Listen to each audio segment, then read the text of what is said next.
नीचे घाट है, यहाँ बता जाएंगे के अधिकारी हैं और सब खा जाते हैं, पूरे पैसे खा रहे हैं, करोड़ों खा रहे हैं।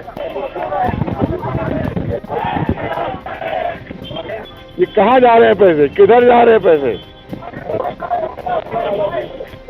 और अरबपति हो जाते हैं ये। बिस्मिल्लाहिर्रहमानिर्रहीम। देखिए, हम लोग इसलिए आए हैं कि हुसैनाबाद ट्रस्ट जो है उसमें बहुत से अलाइड ट्रस्ट भी है, शारजा उसमें शामिल है, इस तरह गायरी करबला उसमें शामिल है, काजमैन शामिल है, तब्दील खान शामिल है, और सब यहाँ की जबरदस्त आमदनी है।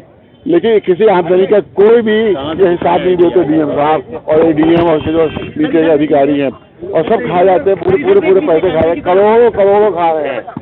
क्योंकि आज से 15 साल पहले जब तालाबंदी की थी, तो महाभारत जब तालाबंदी की थी, तो एडीएम साहब जो हमारे पाठक थे उनका बयान आया था दैनिक जागरण में।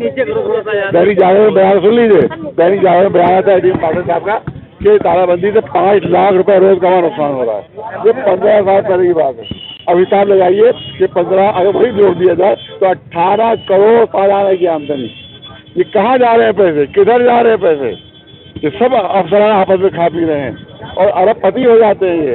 इसलिए यहाँ बड़ी रिश्वतें दे कर यहाँ आते हैं, यहाँ लखनऊ में बड़ी रिश्वतें देकर यहाँ पर अधिकारी बनते हैं, ताकि वही हुसैनाबाद की लालच में बनते हैं कि यहाँ आप ये दुकानें, यहाँ पर तकरीबन 200 दुकानें हैं, इसमें हर एक से रोजाना 2 से 2.5 लाख रुपए रोजाना वसूले जाते हैं, और ये सब फरार खा जाते हैं।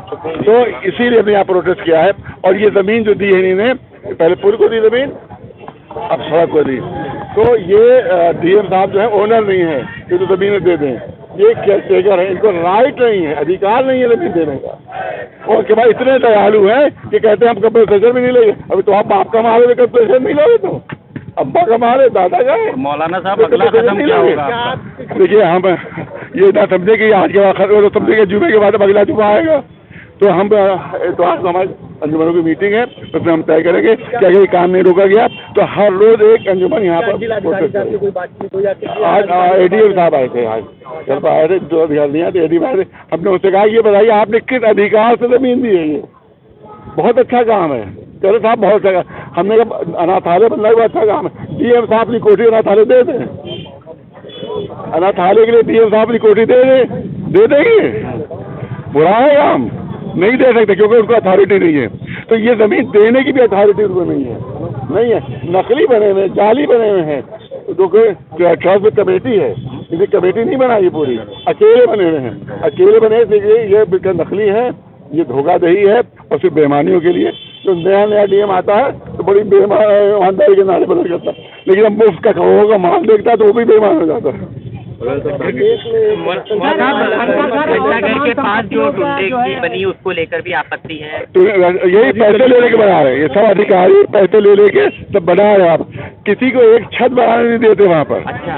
जो किराएदार है एक छत नहीं बनाने देते, और यहाँ पूरी इमारतें बनवा रहे हैं, ये सब पैसे लेके बनवा रहे हैं। हाँ, वो सब पैसे ले रहे, अधिकारी पैसे ले रहे हैं, और सब हुसैनाबाद ट्रस्ट की जमीनें हैं और खा रहे हैं, ये अफसर खा रहे हैं। घंटाघर का बहुत पहले इसकी जो असली घड़ी थी वो चोरी हो चुकी है। कितनी मतलब रिटर्न शिकायत की हमने, रिटर्न शिकायत की, मगर उसमें कोई कार्रवाई नहीं हुई, न कोई जांच हुई। हमने इससे भी कहा डीएम साहब से कि घंटाघर की असली जगह सारी चोरी हो चुकी है। 200 यहाँ के ऊपर संदल के पेड़ थे, सब काट के बेच दिए गए। तो दुनिया की सबसे बड़ी धांधली हुसैनाबाद ट्रस्ट में और डीएम साहब के अंडर में हो रही है, और कहते हैं साहब के हर मौजूद डीएम साहब के अंडर में दे दिए जाए। अरे तो तुम इसको इतनी बेमानियाँ करो तो और आगे पहुँच दिएगा तो कितनी बेमानियाँ और करोगे तुम। लिहाजा ये प्रोटेस्ट हमारा जारी रहेगा। ये समझिए आज खत्म हो गया, जारी रहेगा। अंजुमनों को हम बुलाएंगे, उसके बाद उन लोगों को बुला के हम आंदोलन का ऐलान करेंगे। और रोज 150 अंजुमनें हैं, हर अंजुमन एक दिन प्रोटेस्ट करेगी, और तो 150 दिन तो यही हो जाएंगे। उसके बाद रिपीट होंगे अंजुमन में। लिहाजा और राज फैमिली के हमारे लोग साथ हैं, नकली राज फैमिलियाँ डीएम ने बना दी है, डीएम ने बना दी है। प्रदर्शन चल रहा है मोहम्मद को लेकर, आई लव मोहम्मद ने हम सबका अब बोलता है यही ला इलाहा मोहम्मद, लेकिन इसमें क्योंकि पॉलिटिकल लोग घुस गए हैं, आईडी नीचे कर लो। पॉलिटिकल लोग घुस गए हैं, लिहाजा इसमें अभी हमने को अलग रखा है। इसको सिर्फ धार्मिक होना चाहिए। जो पॉलिटिकल पार्टियां इससे फायदा उठाना चाहती हैं उसके हम मुखालिफ हैं, उसके हम मुखालिफ। और आई लव कोई भी कह सकता है भाई, आई लव मोहम्मद जो है हम कह सकते हैं। अब हिंदू भाई आई लव राम कह सकते हैं, आई लव कृष्ण कह सकते हैं, और अगर किसी का दिल चाहे तो आई लव रावण भी कह सकता है, वो आई लव शैतान भी कह सकता है। हमारी तरफ से कोई इतराज, आई लव शैतान कह दो, हमें कोई इतराज नहीं।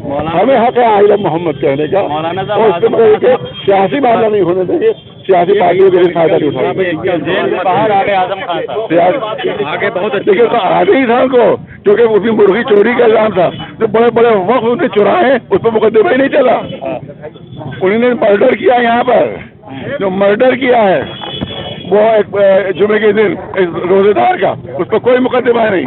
ये कभी जेल से बाहर आते ही नहीं है अगर असली मुकदमे इन पर चलते, तो गवर्नमेंट को छोड़ना ही था, इसलिए छोटे छोटे मुकदमे लगाए। और RTI का ऑर्डर हो गया है। ये देखिए हमारे मुतालिबात सुन लीजिए आप, जो हमने RTI में दी है, ये देखिए ये वो है कि प्रमाणित कापी है, ये प्रमाणित कापी के ऊपर देखा है यंग भारत उत्तर प्रदेश सूचना आयोग, ये लिखा हुआ है, इसको देख लीजिए, उत्तर प्रदेश सूचना आयोग लिखा हुआ है। इस सारे मुतालिबात हमारी हैं। और आदत देखिए, तो आदत क्या ये इसको नहीं मान रहे हैं DM साहब, इस आदत को RTI के नहीं मान रहे हैं। आदेश है, ये है आदेश, ये RTI जज के साथ आदेश डी को दिया गया है कि पूरे 1 साल का ब्यौरा आमदनी खर्च वो पेश करें। आज तक अभी पेश नहीं किया उन्होंने। ठीक है सर, RTI के भी नहीं मान रहे हैं। ठीक सर, थैंक यू। DM साहब RTI के भी नहीं मान रहे हैं। इससे अंदाजा कीजिए कि कितना बड़ी धांधली कर रहे हैं, क्योंकि अगर हिसाब दे देंगे तो सारी चोरियां खुल जाएंगी।